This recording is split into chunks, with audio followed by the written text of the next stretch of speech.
PKS study point में आपका स्वागत है। आज का हमारा नया टॉपिक है ज्वालामुखी। ज्वालामुखी क्या होते हैं और ये कितने प्रकार के होते हैं और ज्वालामुखी हमारा क्या है। पृथ्वी पर जो छिद्र या दरार होती है, प्रकृति द्वारा जो छिद्र या दरार होती है, जिसमें से पृथ्वी के आंतरिक भाग से पिघला हुआ पदार्थ निकलता है, जैसे कि लावा, जलवाष्प और राख आदि पत्थर, ये हमारे ज्वालामुखी में से निकलते हैं। जब ज्वालामुखी में विस्फोट होता है तब ये हमारे पदार्थ निकलते हैं। ठीक है, ये जो आप चित्र देख रहे होंगे, पहले हम आपको चित्र समझा दें जो बना रखा है हमने। ये देखिए, ये हमारा पृथ्वी का आंतरिक भाग है जिसमें यहाँ गर्म मैग्मा भरा पड़ा है। ठीक है, ये जो हमारा आंतरिक भाग है। और ये देखिए, ये हमारी जो भूपर्पटीय जुड़ी हुई होती है, ऐसे कोई नली नहीं रहती है, जुड़ी हुई होती है। जब इसमें से ये जो हमारा मैग्मा है जो मैंने ये बना रखा है, ये जब इसके अंदर ताप और दाब की मात्रा अधिक हो जाती है, जिसके कारण इसके अंदर से एक विस्फोट होता है। इसके अंदर से जब विस्फोट होगा तो यह भूपर्पटी रहती है जो ये इसको तोड़ती हुई विस्फोट करती है। और इस जो नली रहती है इसमें से कंकड़, पत्थर, गैसें आदि ये सब निकलते हैं। तो इनमें से ये सब निकलता है और जो गर्म हमारा ये जो मैग्मा है ये भी हमारा निकल के इसके चारों तरफ यहाँ सूख जाता है। वायु के संपर्क में आने के बाद यह यहाँ जम जाता है, जिसको हम लावा कहते हैं। ये जो हमारा पृथ्वी के अंदर जब होता है तो इसको हम मैग्मा कहते हैं। और यह जब विस्फोट की प्रक्रिया के बाद यह जब यहाँ निकलता है तो इसको हम लावा कहते हैं।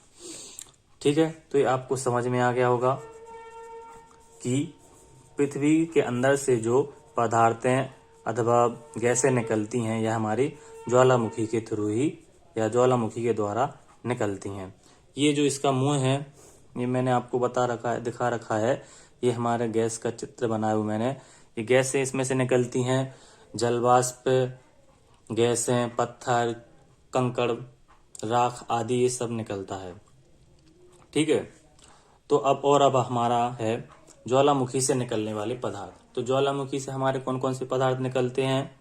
ज्वालामुखी से हमारे सबसे पहले पदार्थ हैं कि जलवाष्प तथा गैसें। ज्वालामुखी से सबसे पहले जलवाष्प तथा गैसें निकलती हैं।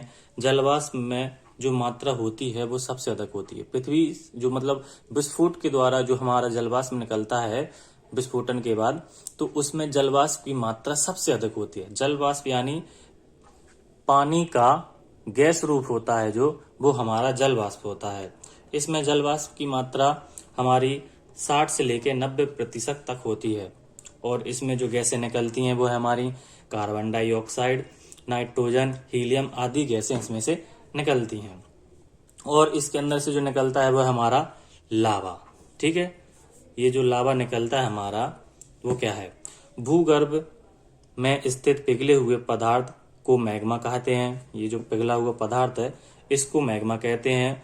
और ताप और दाब के कारण जब इसमें से विस्फोट होता है और यह जो विस्फोट के बाद जो मैग्मा बाहर निकलता है उसको हम लावा कहते हैं। ये जो हमारा यहाँ बाहर निकलता है, यहाँ बहने लगता है इसके चारों तरफ, ये हमारा मैग्मा वो लावा होता है। अब हमारा है इसमें से विखंडन पदार्थ। विखंडन पदार्थ क्या है, जैसे कि धूल, राख, पत्थर आदि विखंडन पदार्थ हमारे। जब ये जो हमारा हमने बताया है भी कि जो हमारी भूपर्पटी होती है, ये नली नहीं रहती है, जुड़ी हुई रहती है। इसमें जब ताप और दाब के कारण जब विस्फोट होता है तो ये जो फूट के इसमें से जो कंकड़, पत्थर, राख आदि जो राख के टुकड़े निकलते हैं ये हमारे वो है। ठीक है, अब हम आते हैं हमारे ज्वालामुखी कितने प्रकार के होते हैं। तो हमारे ज्वालामुखी जो है वह हमारे 3 प्रकार के होते हैं। ज्वालामुखी कितने प्रकार के हैं, हमारे 3 प्रकार के हैं। तो ज्वालामुखी हम बताने से पहले हम चित्र को समझ लेते हैं कि ये क्या है। ठीक है, ये क्या है। तो ज्वालामुखी में से जो लावा निकलता है वह इसके चारों तरफ बहने लगता है और वायु के संपर्क में आने के बाद यहाँ सूख जाता है, जिससे यह शंकु के आकार का ढांचा ले लेता है अथवा आकृति ले लेता है। ये हमारी जो होती है पृथ्वी के अंदर जो नली है हमारी, यानी जो दरार होती है उसको हम नली कहते हैं।